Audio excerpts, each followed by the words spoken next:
Bonjour à tous, bienvenue et nous terminons la journée avec un petit moment autour des arts, autour des beaux-arts. Et je suis entourée de 3 auteurs que je vais commencer par vous présenter. Alors à ma gauche, cette gauche-là, à ma gauche, Mutsa Gartner.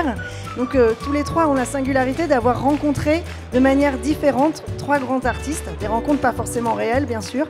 Et Mutsa Gartner nous fait un cadeau, une bibliographie très personnelle d'Alberto Giacometti et Mutsa Gartner a rencontré Alberto et je me permets de l'appeler comme vous, mais surtout nous emmène à sa rencontre avec énormément de références et il n'hésite pas non plus à égratigner certaines références intellectuelles qui ne sont pas forcément d'accord avec sa façon de parler, de représenter l'artiste ou lui, comment vous l'avez rencontré. Donc voilà, vous allez nous emmener dans son œuvre et juste à côté de vous, donc Itzhak Goldberg, et vous allez nous emmener en 400 pages à la rencontre de Chagall, qui est trop lourd pour le présentoir. Voilà, donc Marc Chagall avec vous. Donc c'est une monographie peut-être plus classique et pas forcément. Vous allez nous emmener dans son œuvre et soulever aussi quelques points contradictoires dont vous m'avez parlé. Et enfin, une autre façon encore de parler et d'approcher l'art et un grand artiste avec Colin Thibert, qui est auteur de romans policiers, de romans jeunesse aussi, qui a été aussi scénariste de télévision. Et là, on s'embarque dans une grande histoire, un roman, et à la rencontre d'un peintre qui s'appelle Torrentus. Et si parmi ceux qui nous écoutent, certains se disent « mince, je ne le connais pas », moi je ne le connaissais pas non plus. C'est normal. C'est normal, voilà, vous inquiétez pas. Et pourtant, il a réellement existé. Mais il y a une raison très intrigante, la raison pour laquelle, justement, il n'est pas forcément très connu. Voilà, donc comme c'est un peintre du XVIIe siècle, aux Pays-Bas, près d'Amsterdam, forcément, Colin Thibert ne l'a pas rencontré. Voilà. Pour commencer, Mutsa Gartner, en quelques mots, votre rencontre, je sais qu'on ne va pas passer trop longtemps là-dedans, mais c'est quand même intriguant, peut-être. Pourquoi vous avez vous avez voulu faire cette bibliographie tant d'années après votre rencontre avec Alberto Giacometti et qu'est-ce qui vous réunit tous les deux? Parce que il faut que je précise bien sûr que vous êtes aussi artiste. Ce qui nous réunit, oui. Voilà. Oui. Là, bon, je pense que je m'entends. Voilà, oui, c'est parfait. Voilà. Oui. Bon, c'est pas une véritable biographie. Hein. Je sors des critères biographiques ordinaires. Je ne cite aucune référence en fin d'ouvrage. C'est ce que le ressenti. Voilà, mon ressenti. En me servant de tout ce qui a été dit, écrit ou un peu à côté de l'événement. Oui. Voilà. Bon. Donc c'est une promenade à vos côtés, une biographie très personnelle. Oui. C'est ma façon de le conjuguer personnel que je mets en surface, quoi. Parce que la manière dont je l'ai rencontré, elle n'offre aucun intérêt.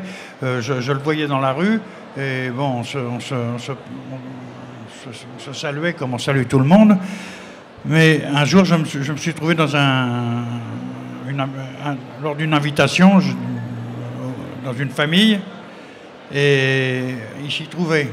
Donc, je lui ai adressé la parole et bon, on a parlé un petit peu et il m'a dit « Viens me voir à mon atelier ». Donc, j'ai pris l'habitude d'aller le voir par la suite. Bon, ça n'a aucun intérêt en fait. Quand même, c'est un petit peu extraordinaire de pouvoir rentrer dans son atelier. Le voir travailler, parce qu'il ne laissait pas tout le monde. Il faisait un peu un numéro. Quand les gens qui venaient le voir, il simulait, quoi. il travaillait, mais sans travailler, quoi. Bon, alors moi je l'ai vu travailler des demi-journées entières, et il m'apparaissait que ce qu'il faisait, c'était en rapport à la destruction, quoi, en fait. Et il se servait de ces boulettes de glaise, mais au résultat, le soir, tout partait en poubelle. Et plusieurs fois, j'ai vu les journées partir en poubelle. Donc, ça m'a marqué. J'ai étudié sa façon de travailler et j'en ai tiré cette biographie. Bah voilà. Oui, biographie personnelle. Oui. C'est une vue personnelle, oui. Voilà. Bon, mais qui met un peu en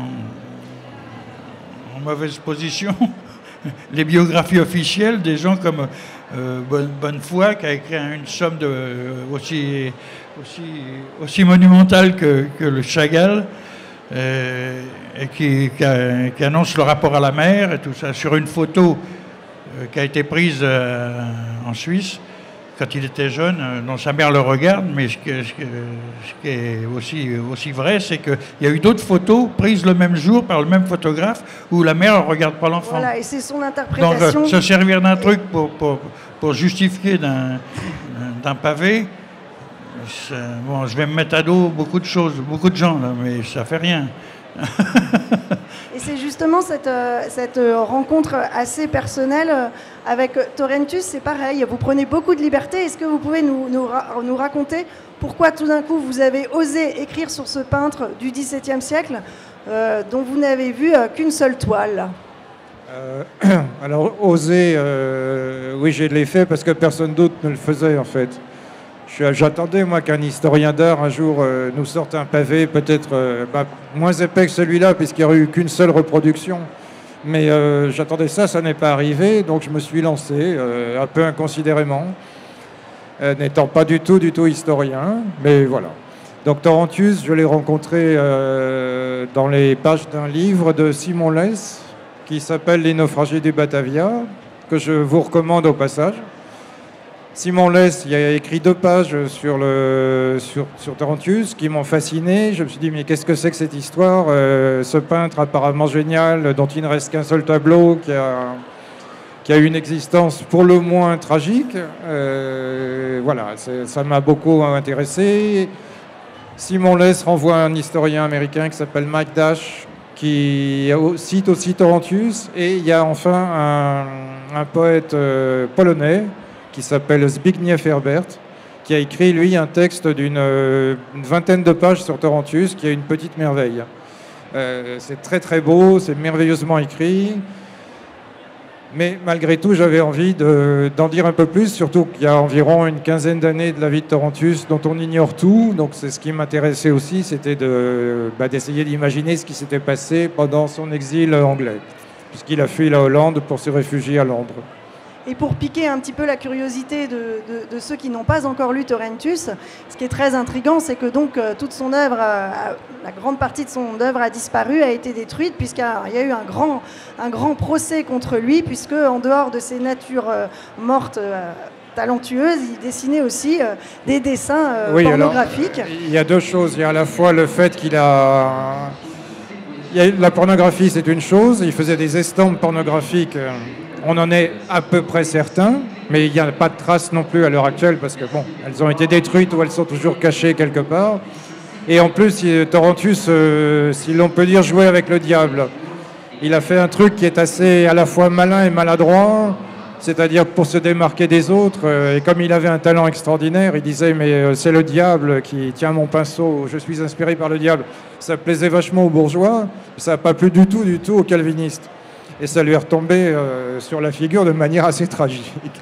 Et pour parler un peu de la personnalité de ce Torrentius, quand il parle de sa peinture, voici le genre de phrase qu'il peut dire, selon Colin Thibert, bien sûr. Son personnage, là, tout d'un coup, Torrentius, c'est son personnage. Ce n'est pas vous qui la contemplez, c'est elle qui vous regarde. Qu'est-ce que ça dit de sa personnalité, selon vous ? Alors, on ne sait pas s'il a... Moi, j'hésite, je ne sais pas s'il était vraiment à ce point génial ou s'il a inventé, avant la lettre, une sorte de storytelling extraordinaire. Je pense qu'il y a un peu des deux.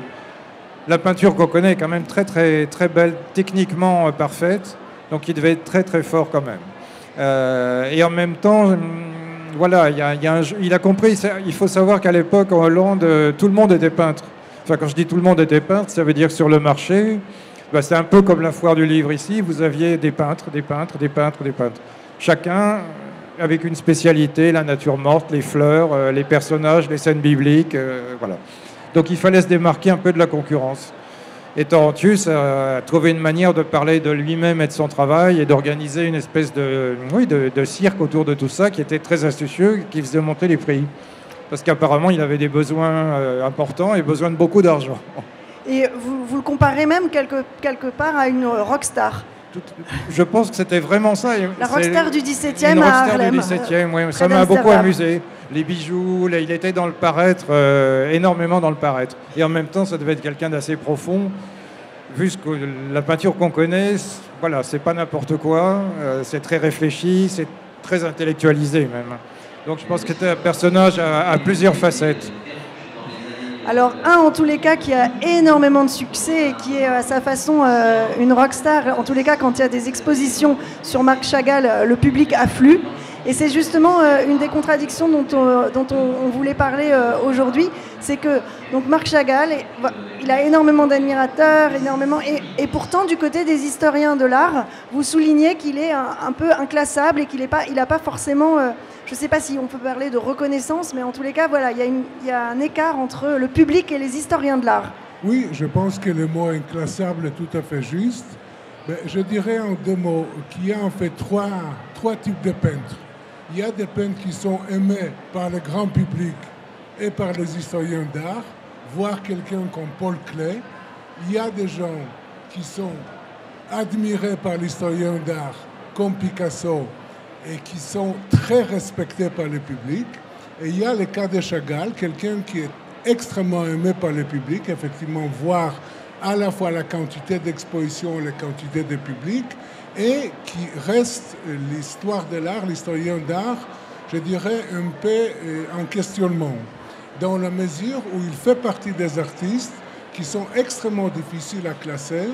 Le problème d'histoire de l'art, c'est une volonté toujours en partie légitime, d'essayer de fermer des artistes dans des cases, dans des mouvements importants.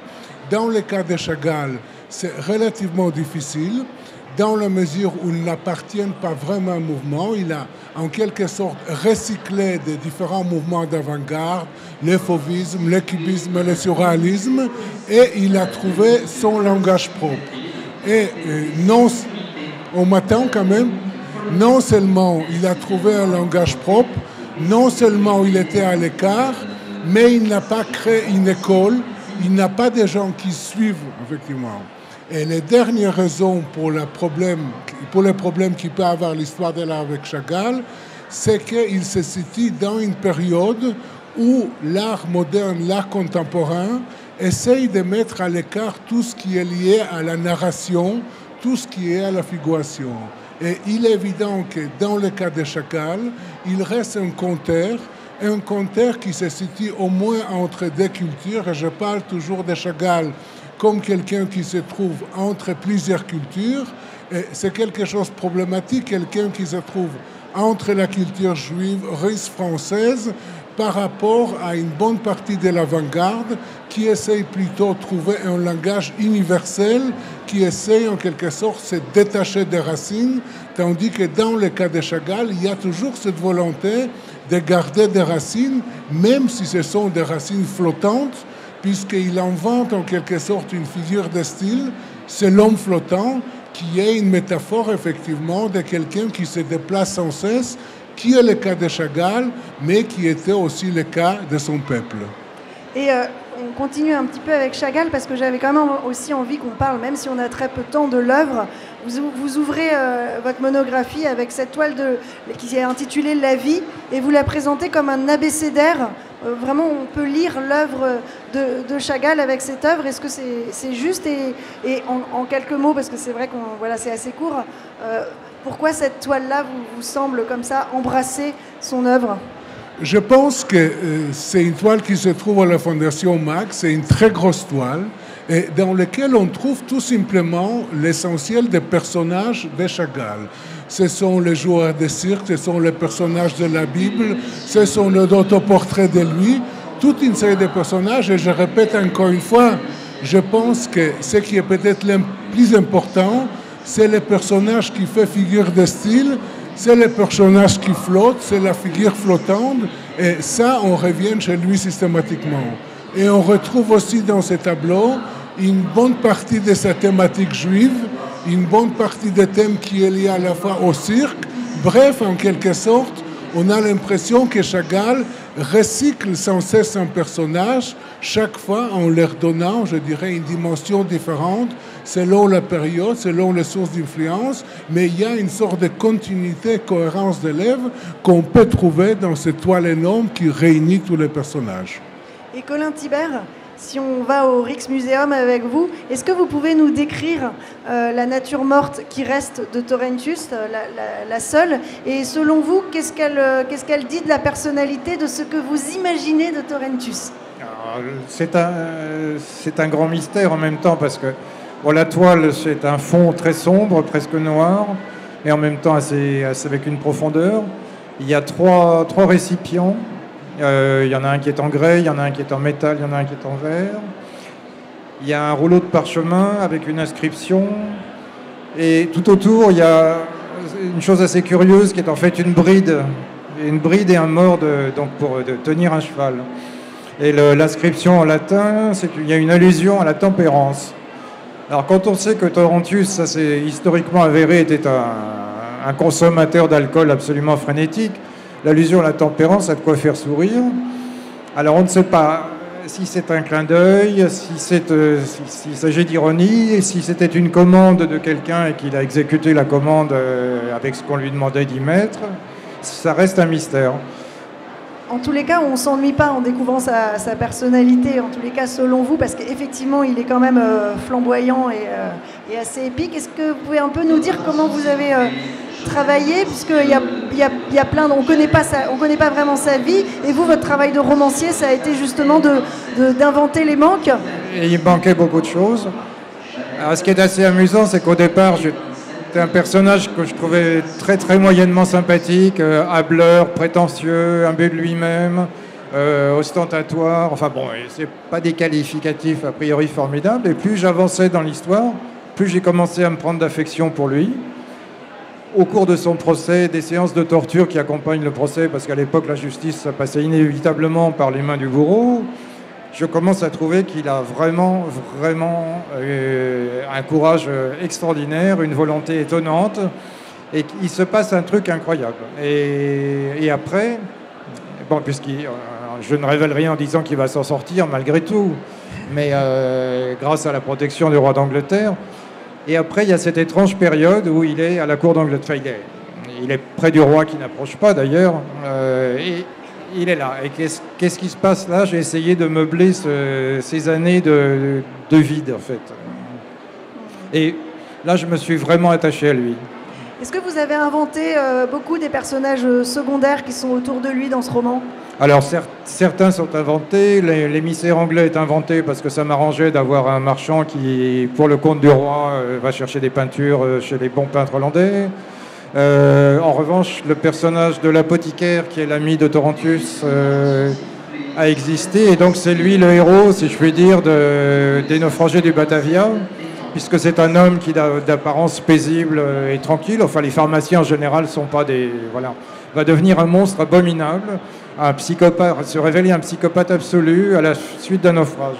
Alors lui a vraiment existé, il s'appelle Cornelis, Hieronymus Cornelis, et il y en a d'autres il y a d'autres personnages qui sont... le bailli qui instruit le procès, il est sorti de mon imagination, mais bon, il peut ressembler peut-être à ce genre de... quelques inquisiteurs qu'on a pu croiser. Voilà, certains sont réels. Et non, il y a Franz Hals qui a vraiment pris la défense de Torrentius, c'est avéré aussi. Je cite Rubens et Rembrandt, mais ils participent pas à l'histoire, ils sont là, ils sont autour. Enfin, en tous les cas, le roman embrasse une forme de réalité avec cette intrigue autour de lui. Voilà, c'était un jeu entre ce que je connaissais et ce que j'ignorais.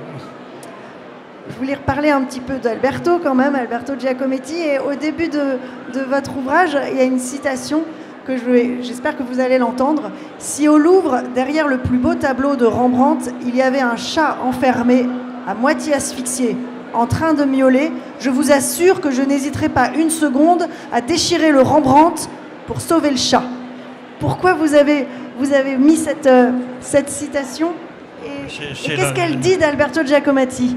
Le rapport à ce qu'il faisait, le rapport l'intérêt pour ce qu'il faisait.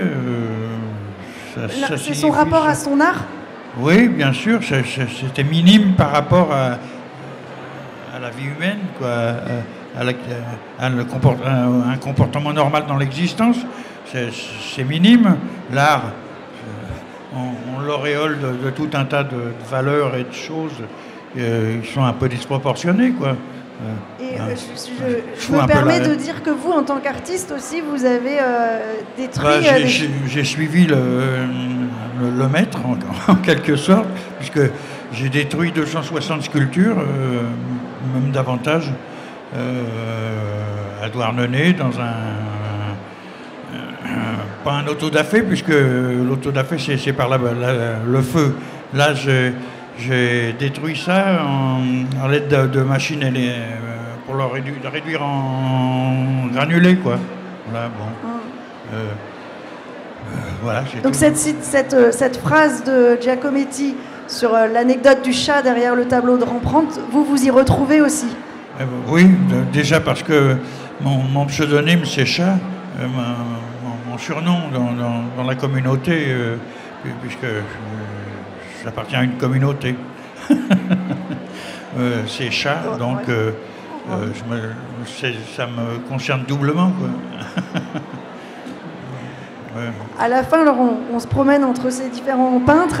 À la fin de la monographie de Chagall, j'ai découvert un dessin que je ne connaissais pas, où on le voit représenter Charlie Chaplin. Est-ce que vous pouvez nous en dire quelques mots et pourquoi vous avez choisi de justement placer ce dessin-là dans cet ouvrage? Il se trouve effectivement à la fin du livre, dans un chapitre qui est sur l'autoportrait, puisque j'étais frappé en travaillant sur Chagall de se rendre compte qu'en fait il y a une quantité très importante des autoportraits de Chagall et où on voit chaque fois sa capacité ou sa nécessité de s'adapter à une réalité différente. Ce n'est pas la même personne ou ce n'est pas la même représentation quand il est dans son village natal, ce n'est pas la même représentation qu'il est en France, ce n'est pas la même représentation qu'il est aux États-Unis. Et on a l'impression qu'il s'agit des artistes qui se trouvent toujours entre deux ou entre trois, entre des cultures différentes. On a l'impression qu'il est un peu l'acrobate, saltimbanque. Et effectivement, l'image de Charlot, il y a quelque chose d'équivalent dans cette capacité de Charlot de danser sur une sorte d'un fil, sur une corde raide. Et on a l'impression, et ce n'est pas par hasard, je répète, que j'ai consacré un chapitre à la représentation du cirque de Chagall, où on trouve effectivement les personnages de quelqu'un qui avance, mais avec beaucoup de grâce, mais étant toujours dans une situation où d'un moment ou l'autre, il peut retomber par terre. Et quand on écrit un ouvrage comme ça sur un peintre, est-ce que, vous en l'occurrence, est-ce que vous aviez besoin de vous référer de temps en temps, je sais pas, comme un talisman, je sais pas, à l'œuvre qui reste? Franchement, non. Donc l'œuvre, elle est un peu... Bon, je la connaissais, je l'avais en tête et j'avais... Non, c'est plus d'autres références que je cite à l'instant. D'ailleurs, on parlait tous les deux de Morandi, qui est finalement un peu la continuité de Torontius au XXe siècle, cette même façon de poser les objets, d'avoir l'air qui circule autour. Enfin, voilà, non, c'est plus par référence.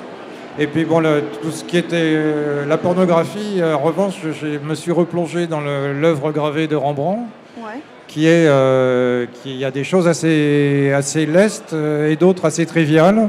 Et je me suis dit, voilà, ça devait être ce genre de travail qu'il faisait. Il nous reste un petit peu de temps. Je repensais à la scène que décrivait Moussa Gardère sur la destruction d'une œuvre et les quelques pages du moment où les œuvres de Torentus sont détruites. Je ne pense pas trop dévoiler le livre, mais dans ce moment d'écriture-là, est-ce que ça a été assez important? Parce que c'est très émouvant quand on le lit. Oui, ça peut l'être. D'abord, c'est pas lui qui a choisi, là, contrairement à... C'est pas une autodestruction, c'était pas du tout sa volonté. C'est une destruction. Et puis, alors là, moi, je vous rejoins un petit peu. En tant que peintre, j'ai détruit tout ce que j'avais fait, parce que ça me plaisait pas. Et après avoir écrit le livre, je me suis dit, tiens, il y a quand même une petite... j'ai pas écrit ça totalement par hasard. Mais ça, on le comprend après. En tous les cas, je vous remercie tous les trois. J'espère que ça va vous donner envie de découvrir cette façon d'appréhender ces trois artistes. Vous pouvez retrouver ces trois auteurs à leur stand, donc L28, pour découvrir l'ouvrage de Chagall, et où là, vous pourrez peut-être le feuilleter. Oups, voilà, les 400 pages. Donc L28, vous êtes au stand L29, voilà, et donc vous pourrez aussi discuter autour de votre livre et de votre parcours à vous. Et Colin Thibert, vous êtes L19, ouais, juste là, L16. Voilà. Traverser l'allée, comme disait Macron, c'est là. Voilà. Bonne soirée à tout le monde. Merci à vous.